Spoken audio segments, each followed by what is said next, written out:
I'm going to talk about a different challenge though, how to source experienced hire candidates, diverse candidates in a niche market. Or let's answer the question that I hear so often, or the statement that I hear so often, why aren't there any women out there? We can take biases out of the interview process, but unless we've got female candidates, it does nobody any good.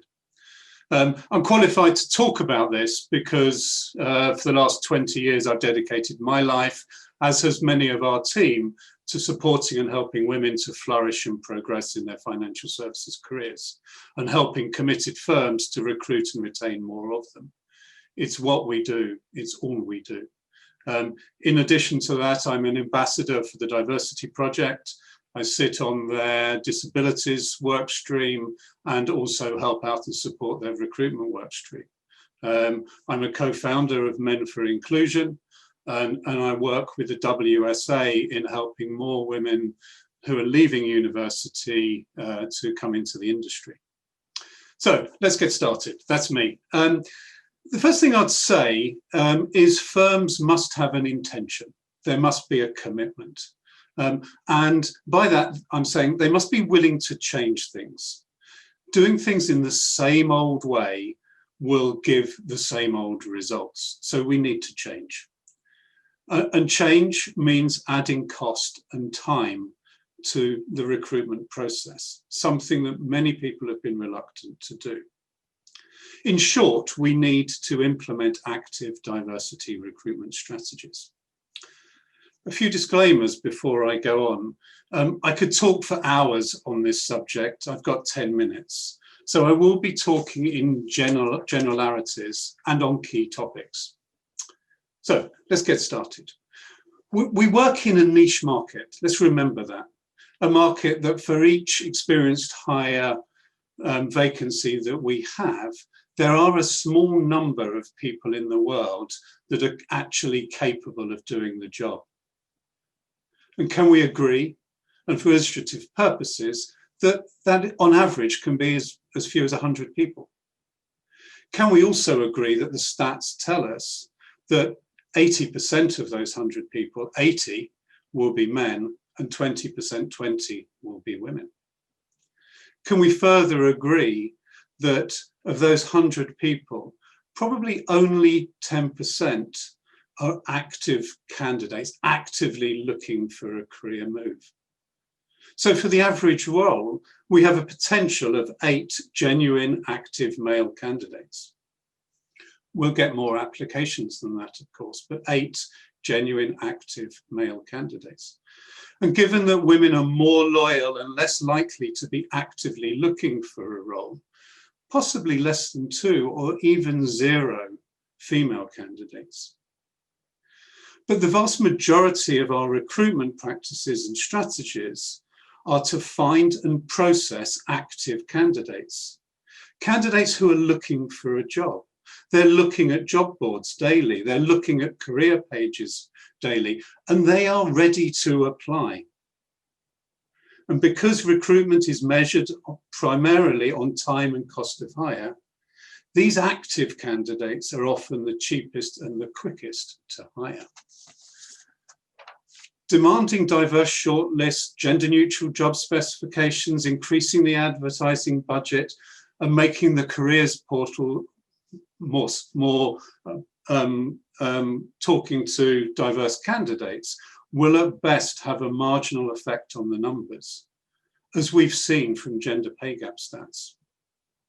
What is needed is a strategy to get those 18 or so capable females into the recruitment process, to turn them from inactive to active in the process. At E2W, we break this down into stages. Identify and engage. That's easy for active candidates. You post a job on your careers board or on LinkedIn, and people apply. How do you find inactive candidates? Well, at E2W, we've spent years mapping the market, and today we know where most of the women in the industry are working. We can easily engage with them as they probably know us as a firm that supports and helps women through our community, our coaching, our networking, our mentoring, and the championing we do for them. We help them flourish and progress in their careers. When we call them, it's a friendly tap on the shoulder. They don't feel the same disloyalty that they may feel if we were approaching them cold or as a recruiter. The next stage is awareness and developing interest. For active candidates, that's easy, a job spec and a careers page. The task of making an inactive candidate aware and developing their interest is more challenging. They're loyal, they're happy, they're settled where they are. They need a good reason to do something. We work hard at a corporate level with our corporate clients and with hiring managers to understand more than just the role.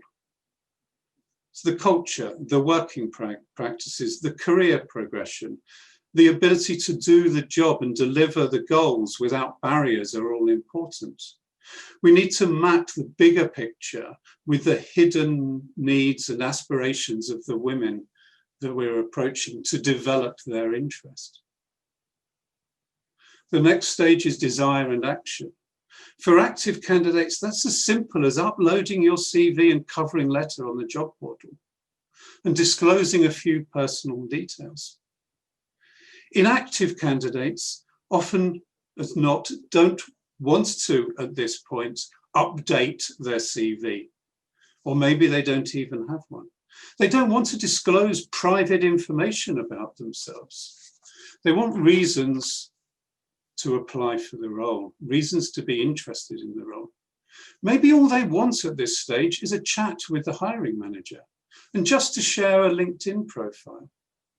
Our clients understand those challenges and engage with us in bypassing rigid processes to turn inactive, diverse candidates into active ones. Of course, all this takes time and money. I started off by saying that there must be a commitment and an intention to seek out diverse candidates. That means the search needs to start early. The commitment needs to be at the start of the search for diverse candidates. All too often, it's left till last. The proof, as they say, is in the pudding. On average, we are able to put forward 3 highly capable, qualifying and diverse candidates for each vacancy that we've worked on.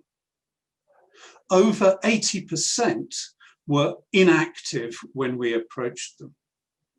Many turned out to be the best person for the job, not just a diverse candidate. Thank you.